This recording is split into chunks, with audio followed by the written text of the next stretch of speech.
Tamad moments. Alam ko maraming makaka-relate dito.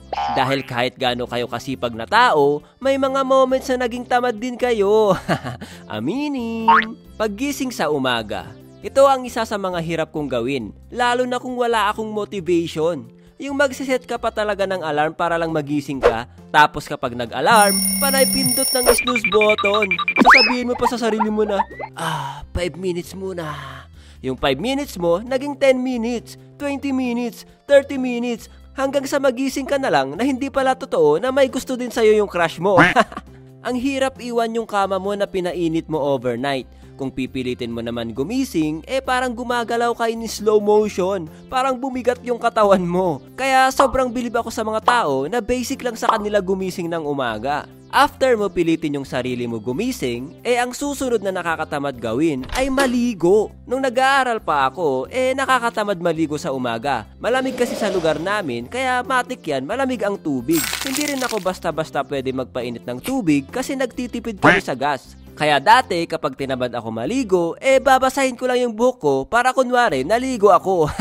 Dugyot ang potik. Nung elementary ako, ang daming hindi nagne-nail cutter sa klase.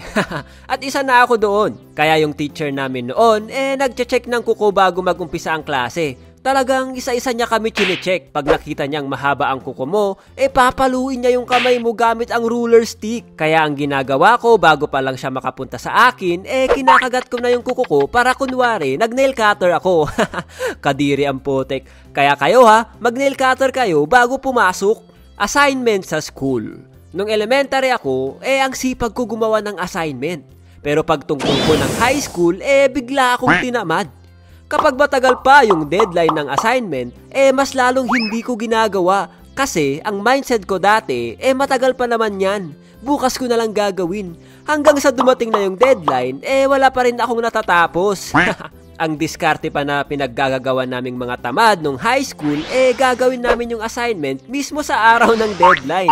Kapag hindi namin alam yung ilalagay sa assignment, magmamakaawa kami sa mga gumawa ng assignment na pakopyahin kami. Kapal ng mukha, di ba? Swerte mo na lang kung may kaibigan kang matalino na okay lang pakopyahin kang tamad ka. Magdala ng bag sa school. Elementary days ulit, ang sipag ko magdala ng bag na puno ng notebook at libro. Pero nung high school, tinamad na ako magdala. Ang ginagawa naming mga tamad na estudyante, iniiwan na lang namin yung mga notebook at libro namin sa school kahit alam namin yung risk na baka mawala.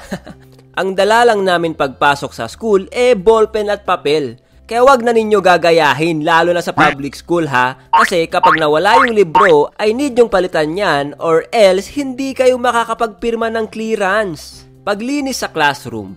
Hindi naman talaga ako masyadong tamad maglinis sa classroom. Pero kapag nakita mo yung mga barkada mong mga bad influence na inaantay ka sa labas para tumambay, bigla kang tatamarin. Magsesenyalis pa yung mga yan na mag-swimming sa ilog, mag-computer, mag-basketball, mga ganyan. Paggamit ng damit na hindi mo naman gusto dahil tinamad ka maglaba. Ang paglalaba kasi guys, ay para lang yan sa mga babae. Hindi dapat kaming mga lalaki ang pinaglalaba. Anong babae sinasabi mo dyan? Maglaba ka doon, sakto umuulan. Gamitin mo yung tubig ulan para makatipid tayo sa tubig. Ang hirap-hirap maglaba Pagkatapos mo maglaba, tupiin mo na din tong mga damit nyo. Nakita ko yon. Kunin mo yung mga yon. Tupiin mo ng maayos. Pati pagtupi ng damit, tinatamad kayo Pagpalit ng damit bago matulog. Na-experience nyo naman siguro yung sobrang pagod galing sa trabaho o galing sa mahabang biyahe, di ba? Ito wag na wag kayong dederecho sa kama nyo dahil once na humiga na kayo, nako, tatama rin na kayo magpalit ng damit. Na-experience ko to nung athlete pa ako. Bugbog sa training, babiyahe pa, kaya pagdating sa bahay, derecho tulog talaga. Minsan nga wala nang kain-kain Pagluto ng ulam. Nakakatamad magluto ng ulam kapag sobrang gutom ka. Ang masakit pa kapag hindi ka nila tinirhan ng ulam. Ma, anong ulam? Wala na, magluto ka na lang dyan. Hindi! Nung nauso na ang food delivery, minsan nakakatamad magluto. Lalo na kapag nag-check-in kayo sa hotel or nasa resort kayo. Mas gusto mo na lang magpa-deliver kaysa sayangin yung oras mo magluto. Ang nakakatawa nga lang sa mga food delivery, kapag gutom na gutom ka tapos ang hirap buksan ng packaging. Dahil tinamad ka na kumuha ng gunting o kutsilyo para pambukas, pinulit mo na lang yung packaging. Ang isang nakakatamad na gawaing bahay ay ang paghugas ng pinggan. Ito talaga yung isa sa mga tinatamad akong gawin maliban sa paglaba. Kasi okay lang naman kung sarili kong pinagkainan lang ang huhugasan ko. Pero may mga kasama ka sa bahay na iiwan talaga yung pinagkainan. Nakakainis na nakakatamad, di ba? Pero guys, kapag ikaw yung tambay na palamunin sa bahay nyo, wala tayong karapatan para tamarin maghugas ng pinggan. Dahil yan na lang ang tanging maiaambag natin.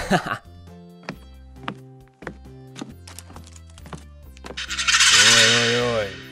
Long time no see, my friend. Ha? Nagsasalita yung medyas? 3 buwan na at hindi mo pa rin ako pinupulot para labhan. Sorry, nakalimutan ko. Oy, nakalimutan? Hindi mo ako nakalimutan, araw-araw mo akong nakikita. Tinatamad ka lang pulutin ako. Wala kang puso.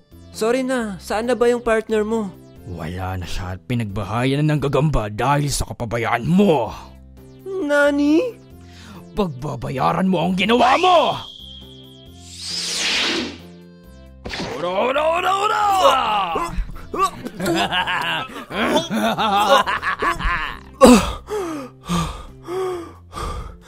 Panaginip lang pala yun. Kala ko totoo. Jen, bumili ka nga ng suka sa tindahan. Uy, bumili ka daw ng suka, sabi ni Mama. Ha? Bakit daw ako? Kita mong nanonood ako dito eh. Baka ikaw yung inuutusan. Sa akin mo na naman pinapasa. Ikaw nga daw. Kapag yan, di totoo ha. Sige na, dalian mo. Baka magalit si Mama. Ma, ito na yung suka. Oh, bakit ikaw ang bumili? Si Kuya yung pinapabili ko ah. Sabi ko na nga ba, ikaw yung pinapabili. It's a prank! Jen, pakitapon nga tong basura. Schedule natin ngayon.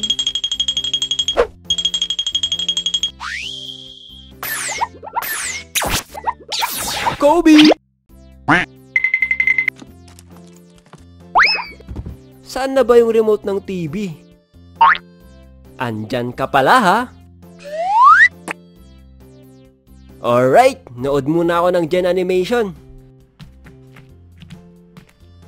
Sis, tara sa second floor. Bili lang ako ng earphone. Tara! Uy, saan ka pupunta?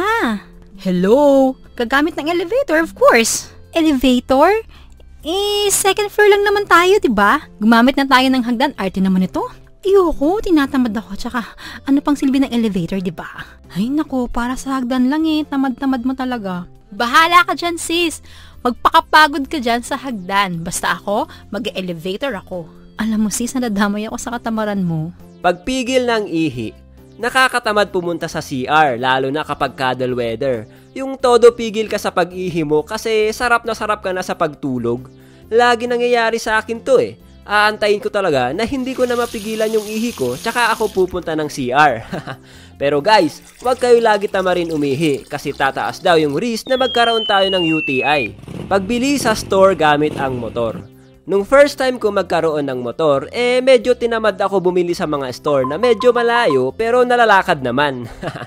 Pagbibili ako ng gasol, talagang sinasakay ko pa sa motor ko.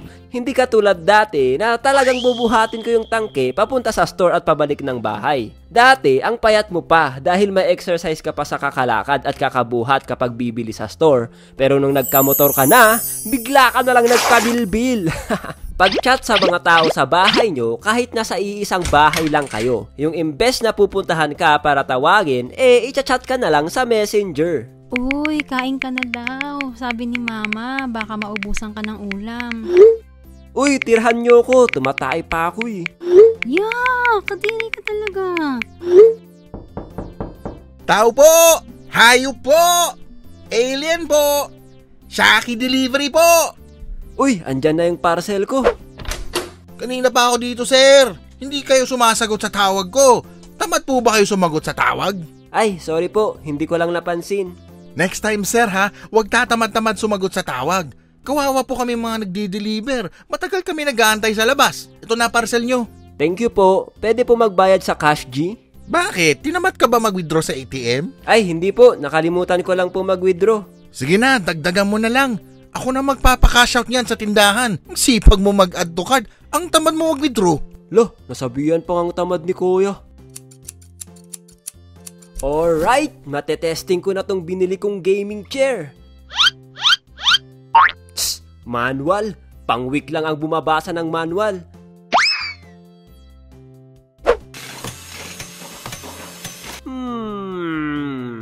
Parang may mali ah. Saan na ba yung manual? Sabi ko na, tamad kang tao eh. Pati ba naman manual hindi mo binabasa?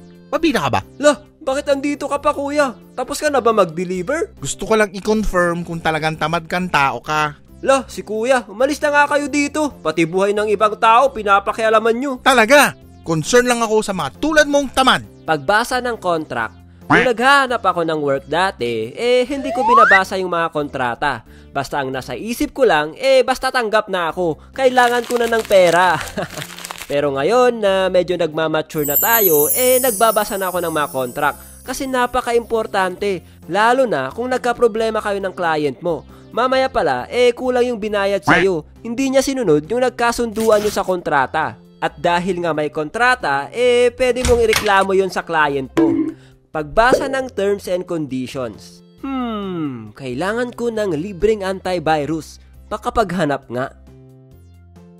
Uy, ito, mukhang magandang antivirus. Terms and conditions? Napakahaba naman ito. Accept na agad. Nani? Paglakad ng documents, tulad na lang ng pagkuha ng birth certificate. Dati, hindi pa uso yung pagkuha ng mga documents online. Talagang pupunta ka pa sa office para pumila. At alam nyo naman dito sa Pinas, bago mo makuha yung mga yan, napakadaming proseso. Ang masakit pa dyan guys, ay kapag kota na sila, sayang yung pagpila mo. Ewan ko, basta tinatamad ako sa paglakad ng papeles. Kahit nga yung pagparehistro ng motor, nakakatamad. Pero ngayon na malaki na tayo, no choice. Kailangan nating tiisin kahit nakakatamad. Kasi kailangan natin yan sa buhay. Buti na lang, pwede na makuha yung ibang nilalakad natin through online. I-deliver na lang sa bahay nyo. Sana dumating yung araw na madali na lang ang proseso sa paglakad ng papeles tulad sa ibang bansa. Marami pang dahilan kung bakit tayo tinatamad. Gaya na lang kapag may lakad ka tapos biglang umulan, bigla ka talagang tatama rin. Kapag sobrang init naman sa labas, nakakatamad din lumabas. Kayo, anong tamad moments nyo sa buhay?